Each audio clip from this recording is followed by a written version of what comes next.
আজকে মে মাসের 8 তারিখে আমি আবার দ্বিতীয়বার 3 দিনের চ্যালেঞ্জ দিয়ে গেলাম।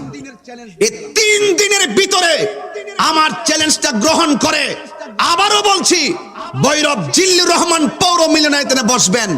আমি আমার 5 জন আলেম নিয়ে আসব, আপনি আপনার 5 জন আলেম নিয়ে আসবেন।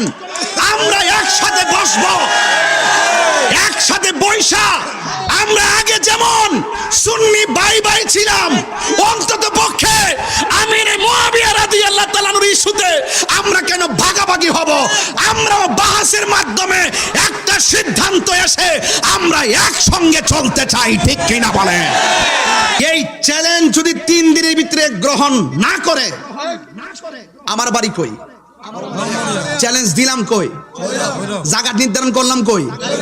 এটা কি দুঃসাহস না সৎ সাহস? এটা সৎ সাহস। এই সৎ সাহস নিয়েই বললাম আপনারা আমার চ্যালেঞ্জ 3 দিনের ভিতরে গ্রহণ করবেন। যদি চ্যালেঞ্জ গ্রহণ না করেন তাহলে আমি মনে করব আপনারা উপেনে গোপনে সাহাবী বিদ্বেষী করে আপনারা মানুষের ঈমানকে নষ্ট করছেন। পরিষ্কার কয়দিন দিলাম? 3 দিন। 3 দিনের ভিতরে আমাকে উত্তর দিবেন যদি কেউ থাকেন।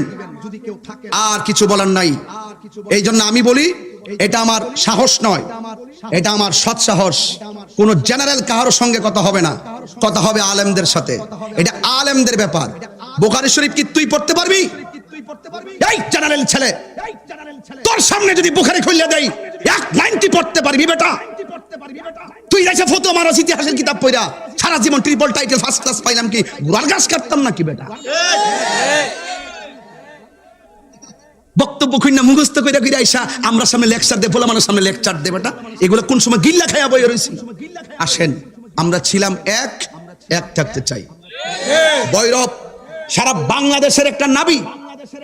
এই জায়গার মধ্যে আমরা বুঝাইয়া দিতে চাই, আমরা সুন্নিরা ভৈরবে এক ছিলাম, এক থাকবো। কথা বলেন ঠিক কিনা বলেন?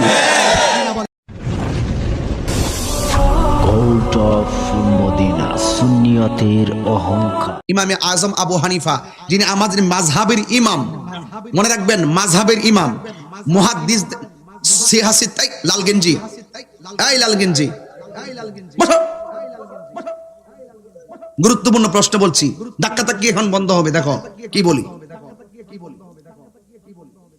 সিয়াসিতার মধ্যে বুখারী শরীফ হইল 1 নম্বর, এটা থেকে দলিল দিলাম। 2, মাযহাবের মধ্যে ইমাম, আমাদের ইমাম হইল ইমামে আজম আবু হানিফা।